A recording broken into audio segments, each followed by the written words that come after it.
Coloca a foto dele. Fuminho. Sabe quem é Fuminho? Sim, uma das lideranças do PCC, braço direito do Marcola, né? Perigosíssimo. Sim. E pode voltar às ruas já nos próximos dias, porque ele teria já cumprido a sua pena no regime fechado.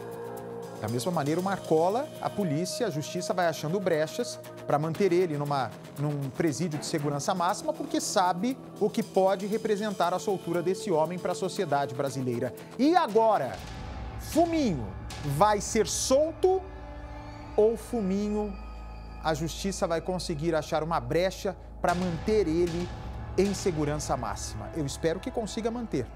Mas antes de ir com Bernardo Armani ao vivo, vamos ver a reportagem inédita do caso. Primeiramente, começa dizendo que eu faço parte de facções criminosas. Isso eu nunca fiz.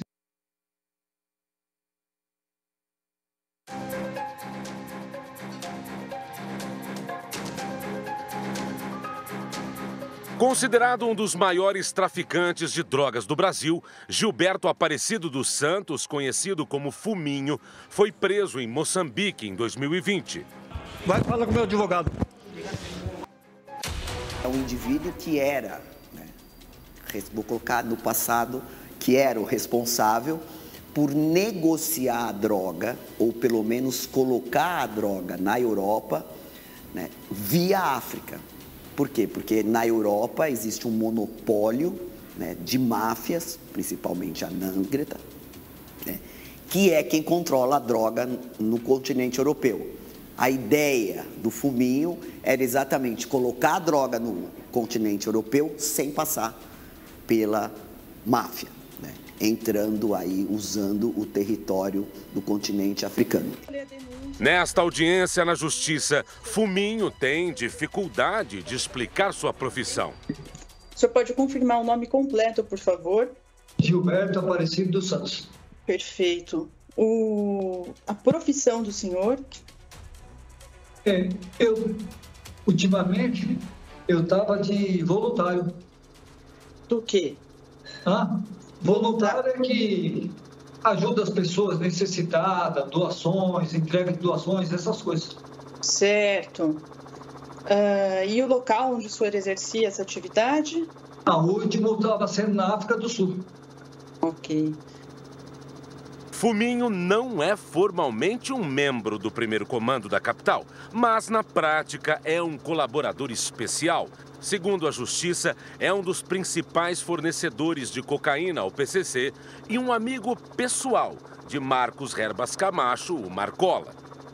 O Fuminho hoje é considerado o 02 dentro da organização criminosa, ele é querido pelo Marcola, e como a gente tem percebido, nessas últimas semanas, onde claramente se percebe um racha dentro da facção criminosa, o Fuminho está sempre do lado do Marcola.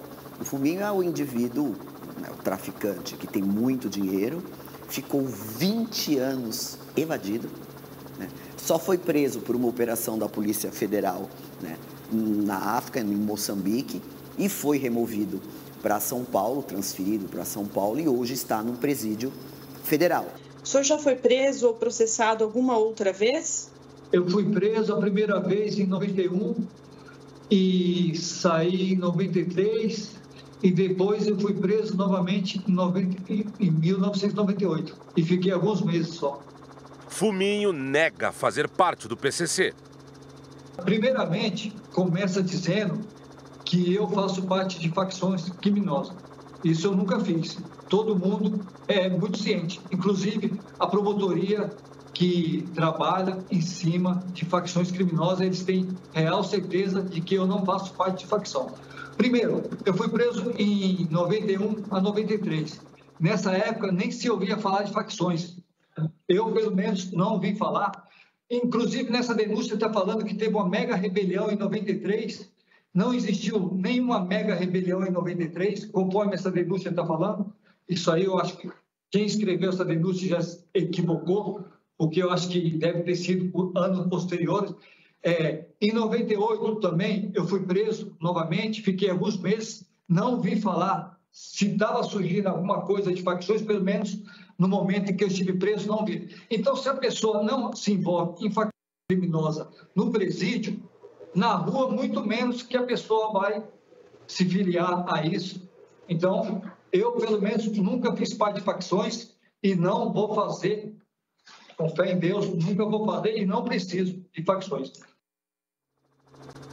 Em 2013, a Polícia Militar encontrou um bunker do PCC num sítio em Juquitiba, na Grande São Paulo. Numa base subterrânea, estavam 450 quilos de cocaína e muitos armamentos pesados. Fuminho foi processado na comarca de Itapecerica da Serra e condenado em outubro de 2022 por tráfico de drogas e associação criminosa, porque, segundo a acusação, seria o dono do bunker com as armas e a cocaína. Logo em seguida, a defesa de Fuminho entrou com um pedido de habeas corpus.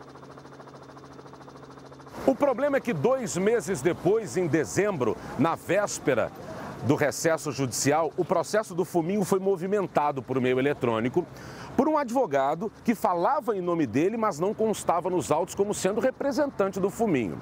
Surpreendentemente, esse advogado inseriu no processo uma decisão do Tribunal de Justiça do Estado de São Paulo concedendo liberdade ao traficante. Os funcionários do Judiciário e do Ministério Público ficaram intrigados. Afinal, como havia um habeas corpus em favor de Fuminho e ninguém sabia disso? Depois que o caso foi investigado, descobriram que, na verdade, o documento era falso, de alguém se passando por uma desembargadora. Uma ordem de soltura do Fuminho, um dos maiores narcotraficantes do país, com clara intenção de que fosse cumprido pela SAP, em especial em um momento de pouca vigilância, que é durante o recesso judiciário. O relatório da Federal, eles alegam que estava me investigando, que me viu. Quer dizer, que se eles me viram, eu, como o senhor sabe, eu tinha mandato em aberto. Se um policial me ver, a primeira coisa que ele tinha que fazer era o quê? Me prender. Eu era um fugitivo da lei. Eu não entendo isso. E se ele viu eu praticando ou deduziu, por que ele não pediu para alguém abordar ou não tirou foto em nenhum momento? Fala que eu conheço essas pessoas que estão sendo indiciadas junto, fala que eu tenho um vínculo, tudo, mas eu gostaria que tivesse alguma prova que vinculasse eu com alguma pessoa, ou com o Charles, ou com Antônio, tem vários nomes aí. Eu não conheço, não tem vínculo. Porque, inclusive, a Federal é um órgão que trabalha na inteligência, usa todos os aparatos de primeiro mundo para uma investigação. Como não vai conseguir tirar nem uma foto minha, nem uma foto do carro, fala que eu estava dentro do carro, como que ele só consegue descobrir que é eu e mais umas pessoas, outras pessoas não conseguem descobrir o nome? Como que ele sabia que era eu que ia estar dentro do carro, saindo de uma comunidade, conforme ele alega aí? Várias outras coisas que eu não consigo entender, Excelência. Este foi o documento falsificado incluído no processo. Perceba que foram copiados o cabeçalho do Tribunal de Justiça, os símbolos, as inscrições laterais e até a assinatura eletrônica de uma desembargadora. Ao mesmo tempo, o texto, a forma como estava escrito o documento, estava muito diferente da linguagem normalmente usada no tribunal. Tinha erros de português, frases sem sentido. Você olha aquele documento, né, que a gente teve acesso, ele começa com decisão interlocutória, que não tem nada a ver, né, com um acórdão que está julgando um habeas corpus e, naquele caso, deferindo o pedido, né, concedendo ali liberdade para o então paciente, que aí no caso era esse mega traficante Fuminho, que é conhecido e monitorado pelo sistema de justiça. Então, pelo layout ali, você já percebia que não era um documento dentro das nossas diretrizes. Ele está totalmente fora de padrão. A Polícia Civil de São Paulo abriu inquérito para investigar a falsificação desse documento. Ainda bem que as autoridades, tanto o cartório, que foi muito diligente, imediatamente avisou o GAECO aqui, o Ministério Público, e conseguimos, numa ação conjunta, aí, já oficiando os órgãos responsáveis, impedir qualquer soltura desavisada desse narcotraficante.